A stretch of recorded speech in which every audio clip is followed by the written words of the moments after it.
राजस्थान में चल रहे सियासी घमासान को लेकर पिछले कई दिनों से खामोश दिख रही प्रदेश की पूर्व मुख्यमंत्री वसुंधरा राजे ने पिछले 9 दिनों में पहली प्रतिक्रिया दी है। वसुंधरा राजे ने 3 घंटे के अंदर 2 ट्वीट किए हैं। पहले ट्वीट में वसुंधरा राजे ने राज्य सरकार पर निशाना साधते हुए कहा कि यह दुर्भाग्यपूर्ण है कि राजस्थान के लोगों को कांग्रेस में चल रही अंदरूनी कलह का खामियाजा प्रदेश की जनता को भुगतना पड़ रहा है और कांग्रेस इसका दोष भाजपा पर मढ़ने की कोशिश कर रही है। राजस्थान की मौजूदा राजनीतिक रस्साकसी के बीच राज्य का यह पहला बयान है। यह बयान ऐसे समय में आया है जबकि ऑडियो टेप प्रकरण को लेकर प्रदेश में हंगामा मचा हुआ है। राज्य ने ट्वीट किया कि यह दुर्भाग्यपूर्ण है कि कांग्रेस की आंतरिक कलह का नुकसान आज राजस्थान की जनता को उठाना पड़ रहा है।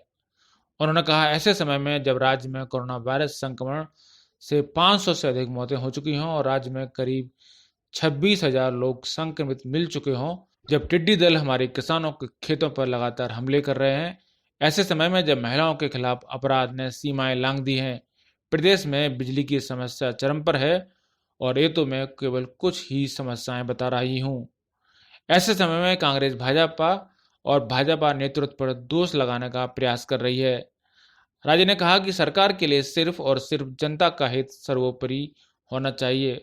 उन्होंने आगे लिखा कि कभी तो जनता के बारे में सोचिए। इस ट्वीट के 3 घंटे के अंदर ही राजस्थान की पूर्व सीएम वसुंधरा राजे ने एक और ट्वीट कर उन पर लगे आरोपों का जवाब देने की कोशिश की है। इस ट्वीट में प्रदेश की पूर्व मुख्यमंत्री ने लिखा कि राजस्थान के राजनीतिक घटनाक्रम पर कुछ लोग बिना किसी तथ्यों के भ्रम फैलाने की लगातार कोशिश कर रहे हैं। मैं पिछले 3 दशक से पार्टी की निष्ठावान कार्यकर्ता के रूप में जनता की सेवा करती आई हूँ और पार्टी एवं उसकी विचारधारा के साथ खड़ी हूँ।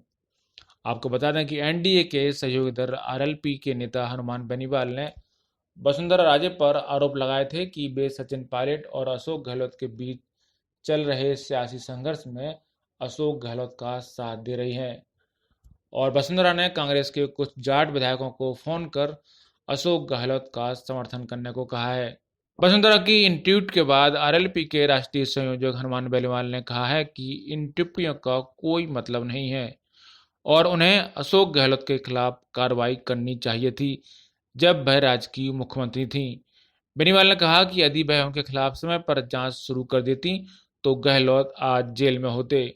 मीडिया से बात करते हुए सांसद बेनीवाल ने कहा कि वह फिर कहते हैं कि राज्य में सत्ता बनाए रखने में गहलोत की सहायता कर रही थी और मैं अपने बयान पर कायम हूं कि वह गहलोत का समर्थन कर रही हैं। बेनीवाल ने दोहराया कि वे सचिन पायलट के साथ हैं। बेनीवाल ने कहा कि मैं केंद्रीय एनडीए में गठबंधन का साथी हूं, लेकिन मैं इस पर बिना सबूत के बात नहीं कर रहा हूं। हम चाहते हैं कि गहलोत सरकार गिर जाए और मैं सचिन पायलट के साथ हूं।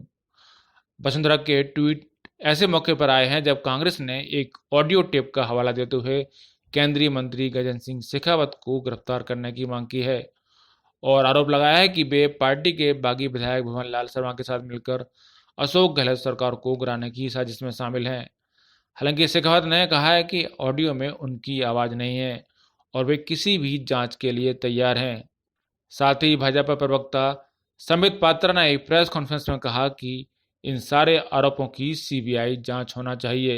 उन्होंने कहा कि वे अपने अंदरूनी कलह को भाजपा के सर पर मढ़ रहे हैं। बोल्ड लेटर्स में हम पूछ रहे हैं, भाजपा पूछ रही है, क्या फोन टेपिंग किया गया? क्योंकि आप और आपके प्रवक्ता, आपके बड़े नेता इंक्लूडिंग मुख्यमंत्री ये कह रहे हैं कि ये जो टेप्स हम देख रहे हैं ये ऑथेंटिक है, जबकि एफआईआर में नाम नहीं है। एफआईआर में तथाकथित कहा जाता है, एफआईआर में कहा जाता है ये जो टेप से हमें सोशल मीडिया इत्यादि से मिला है, मगर आप तो सीना ठोक के कह रहे हैं ये ऑथेंटिक है। मतलब फोन टेपिंग किया गया क्या? तभी तो ऑथेंटिक है, नहीं आप कह सकते हैं। ये पहला प्रश्न है। उन्होंने कहा कि अगर ऐसा है तो ये मामला गंभीर है और इसकी जांच होनी चाहिए। दूसरा और बहुत महत्वपूर्ण, भाजपा इस पूरे प्रकरण का सीबीआई द्वारा जांच की मांग करती है। क्या एसओपी फॉलो हुआ? फोन टेपिंग इत्यादि किया गया? क्या संविधान को ताक पे रखा गया? ब्यूरो रिपोर्ट, पत्रिका टीवी।